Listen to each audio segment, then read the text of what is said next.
இந்த போராட்டம் நடந்து கொண்டிருப்பது இங்கே இருக்கக்கூடிய பெண்களின் அவல நிலையை போக்க வேண்டும் என்று மத்திய அரசை கண்டித்துதான் இந்த போராட்டம். 100 நாள் வேலை எதற்காக கொடுத்தார்கள்?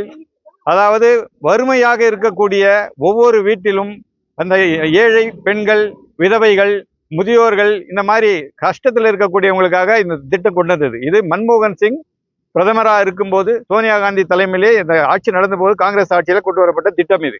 இந்த திட்டத்தை முடக்கும் செயலாக காந்தியின் பெயரை மாற்றி என்ன செய்யுது? என்ன ஜிபிஜி ராம்ஜி? யாருக்காவது தெரியுமா? சொல்ல முடியுமா உங்களால?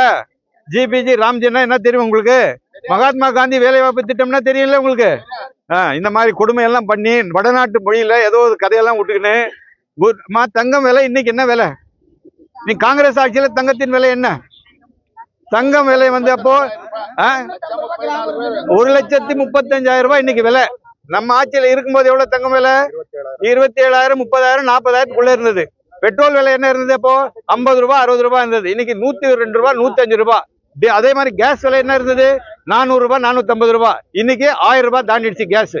அதே மாதிரி எல்லா விலை பொருள்களும் விலையேற்றிட்டு, மின்சார கட்டணம் முதல் கொண்டு அனைத்துமே விலையேற்றி மக்களின் மீது சுமையை சுமத்தி, அதே மாதிரி இந்த வேலை செய்யக்கூடிய 3 மாதமாக சம்பளம் கொடுக்கவில்லை என்றால் அவங்க எதை வைத்து சாப்பிடுவார்கள்?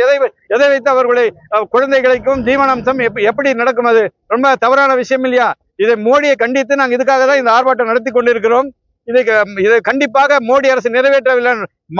காந்தி பெயரை மாற்றம் செய்வது மாபெரும் தவறு என்று உலகம் முழுவதும் போற்றக்கூடிய மாபெரும் தலைவர் அவர்.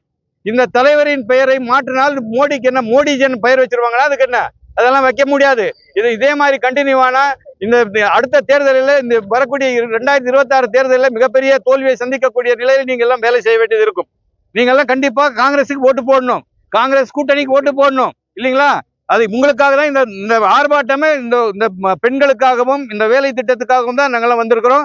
தயவு செஞ்சு நீங்க எல்லாம் என்ன பண்ணணும்?